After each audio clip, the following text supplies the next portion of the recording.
I went to see I Know What You Did Last Summer. First of all, I gotta say, man, to the asshole who sit up there and ruined the movie for me on YouTube, some guy left a comment and literally spoiled the ending of the movie. And it pissed me off so bad because I went in knowing stuff that I did not want to know.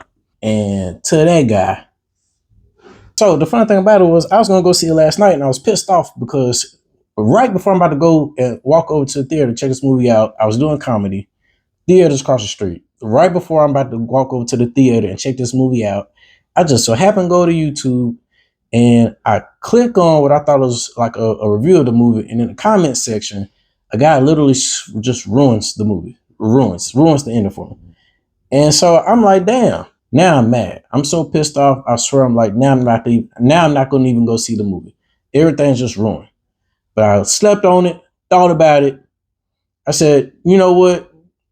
I'm going to check it out anyway. It could just still be a fun movie at the end of the day. I'm not really going to see it for the thrill or, like how Scream movies go, how they always have a shock at the end and stuff like that.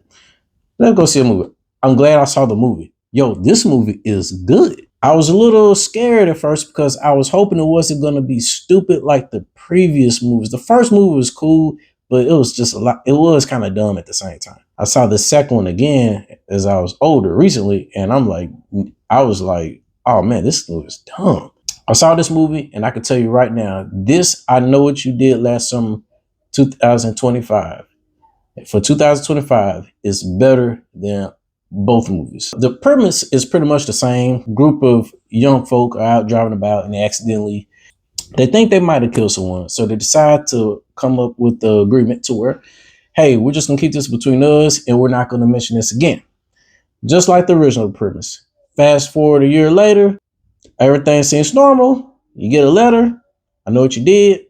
All of a sudden, that's when things start hitting the fan. One of the things I like about the movie, straight up off the bat, I love the fact that the returning characters are there for a reason. They're not just in the movie. These people are there for a reason, and they do a very good job, I must say. So this movie is directed by Jennifer Caton Robinson, if I pronounce that name correct. I love the fact that she did such an excellent job. Women have beautiful minds. I just love that we got a woman to get out there and like paint a picture just like this. That was an exceptional job. It was such a cool idea and a cool concept of what she came up with for this film. And let me not say what she came up with. I know she's a director, but you also got many people that's involved in this. You got screenwriters, all that good stuff, producers. So I'm not sure who came up with this idea, but the actual idea for the third one, you have to really have an idea to want to bring something like that back. You know what I'm saying? Because almost, even to think of a third movie, almost 30 years later, how can that possibly make sense? If you've seen the previous two movies. That, however, after seeing it, I must admit that was a cool idea, a cool reason to bring that back. Especially when you got to think, I Know What You Did Last Summer back in the day, it's a little easier to keep that a secret. But now, in 2025, with social media, all the technology, it's a little bit more it's a little bit more difficult to keep that a secret. It's so easy to find that out. You know what I'm saying? And I like how the director actually included that into the movie as well too. So I thought the movie is pretty dope. The kills this time, I think, were far more creative than the previous two movies. I did like the fact with this one right here, you see like a lot of kills happening with, different fish boat gear that you normally don't see. Like I would never thought of this. It was moments I was like, that was pretty cool. I also like the fact that a lot of these scenes actually take place in a broad daylight. Most horror movies, it's nighttime, creepy, whatever. Here, the majority of the scares actually happen in the broad daylight, and it's pretty realistic.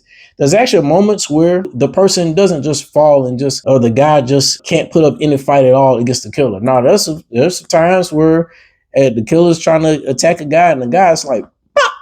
Yeah," and walks off. Like, hey, it is what it is. So I thought that was pretty cool. Pretty cool. If anything, if there was a critique or anything, negative I had about the movie, I do think that as far as when the accident takes place and a person is killed, I do think that it was a little too similar to the original movie. it almost was like they was on the exact same street. You know what I'm saying? I wish we would have got a little bit more creative and just come up with a different way. We don't have to, kill a person the exact same way, or not that we kill the person the exact same way, but we don't have to have the exact same scenery as the first movie. You know what I'm saying? I would have, like kind of pulled back from that a little bit and just try something different. Outside of that, I mean, obviously it's not a perfect movie. It's a movie to go have a good time.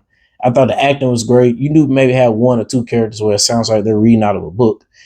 But it was believable to me. It suspended my disbelief.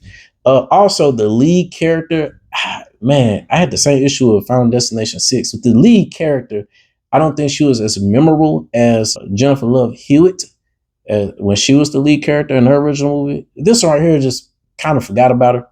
I think one of the standout characters is Madeline Klein. She killed the game. She did a really good job. She also has a boyfriend in the movie, Tyree Withers. I had a hard time telling if the guy was white or black. Man, it was hard to tell. He looks like a white guy, but just kind of has a black face. If that makes any sense. It doesn't matter, but still, I was just curious to know what am I looking at. You know what I'm saying? But nevertheless, he did a good job. Dude was funny as hell. He was freaking hilarious. But just I thought this movie was just like believable. You know what I'm saying? It was just kind of believable. Like I love when a movie makes me forget that I'm watching a movie. Like I'm in it. It involves the town. Nothing's a secret. Like I said, stuff is just happening in broad daylight. You know what I'm saying? You get like real genuine reactions. So overall, I would absolutely recommend going to see this movie, having a good time. Cool little date movie. It's kind of, quick and to the point. I would recommend it. I actually think it's going to give Scream a run for its money. Scream is still pumping the movies out. So check it out. Let me know what you think. My name is Deshaun, aka Deshaun the Comedian. This is just my 2 cents, and I am out.